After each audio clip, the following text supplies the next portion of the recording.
If Selma is to become that community that reflects a bright, sprawling place that will continue to give people hope, then we must maximize our fullest potential and moving towards the future and building on the past. To the future of Selma, it is important for us to encourage, motivate, and inspire our youth who are the citizens and leaders of tomorrow. Our youth of tomorrow are the vessels of hope. They are the voices of change, and they are the instruments of peace and progress. Selma is symbolic of a great history and legacy that led to change. All of the ugly wounds of segregation, racial discrimination, the verbal and physical abuse, the lynchings, the sitting on the back of the bus, violence, tears, and even death of people who were just fighting for their inalienable rights. However, the success of that movement could not have been possible without Dr. Martin Luther King's nonviolent ministry, without a strong belief, and without a fervent faith that existed in the hearts of those courageous freedom fighters.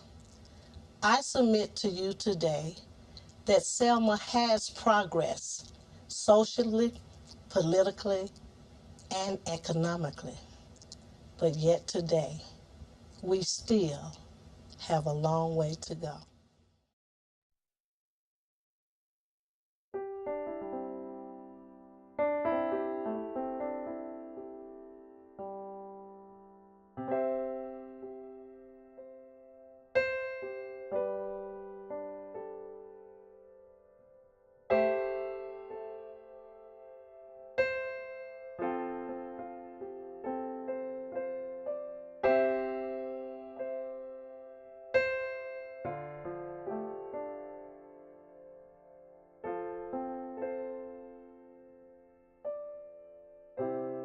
Selma is full of history. Selma can take you all the way back to slavery and Civil War. It can bring you up to voting rights, nonviolence, and then it could move you on to sort of like a lost people finding their way. Bloody Sunday impacted everybody. I mean, white, black. It impacted not just the community in the town of Selma, but nationwide. People were affected by that, and it prompted people to action. And it was that day that shook the nation, and it got people's attention that may not have known where Selma was otherwise. So that particular day, when we came down the street, I did notice how quiet it was. But when I crested that bridge, I saw the policeman. The closer I get to the top, the more my heart would pound. I'd just be frozen with fear. Suddenly I heard gunshots and screams. I thought they were killing the people down front. It turned out to be tear gas, and tear gas burn your eyes and your throat and your lungs, and it just disorients you. You're confused as can be.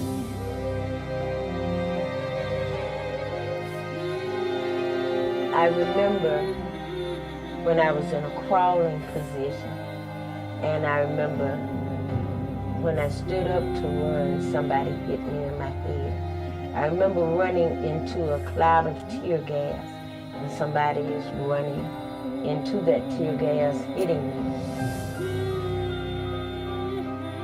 I was 14 years old. I wasn't a threat to them.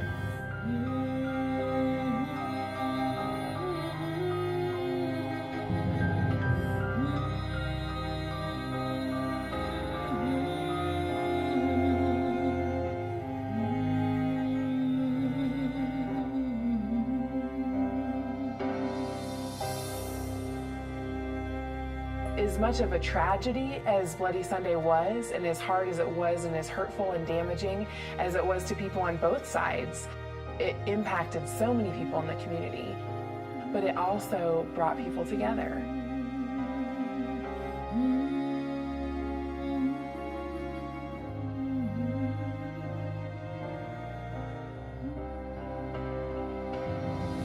And here it was, white people, male, female, they was right there with me and fighting for the same thing I was fighting for. And when you have unity, there's nothing you can't do. And it feels like some of that ground that was taken has been lost or was not maintained. And seeing how they marched and they were nearly killed on Bloody Sunday in 1965, and to see that in many ways everything that they fought and wanted to give their life for, that things aren't complete. And they should be. You know, I'm not sitting here today saying I have all the answers of why they're not, but what I'm sitting here and saying is, like, is there not a cause? Somehow we got off track of where we were supposed to go. There's no way I can live in my comfortable environment knowing the situation and the need there. There's no way. I don't know how anybody could come here and not be changed or affected.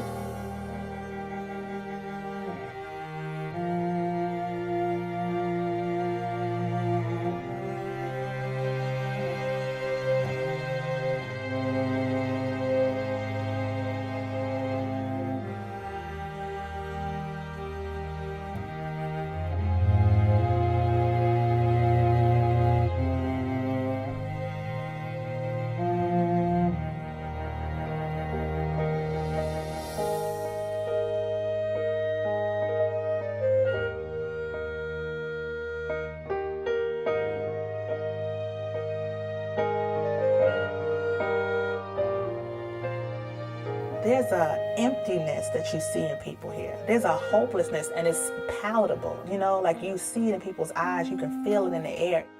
And I think now people have been tricked into believing that what they have is freedom. It's just another way of enslavement.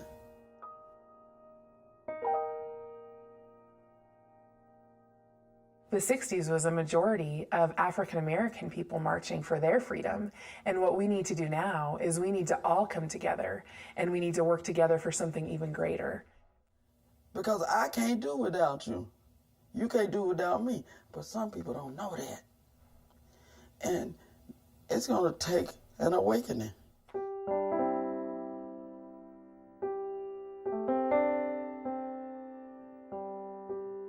If it's in you and you're somebody that wants justice and wants equality, then you should come to Selma. We just have to have a heart to want to make a difference, and that's enough. It's enough to these people to have one person come and say, hey, I know you're supposed to have more. I'm going to fight with you for it. There are some things so dear, some things so precious, some things so eternally true that they're worth dying for.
What I want one day is for things to be complete. For there to be a place where people can come, black and white, rich and poor. There could be a place where you could come and just be together. And that's how I want my kids to grow up. That's the world I want my kids to live in.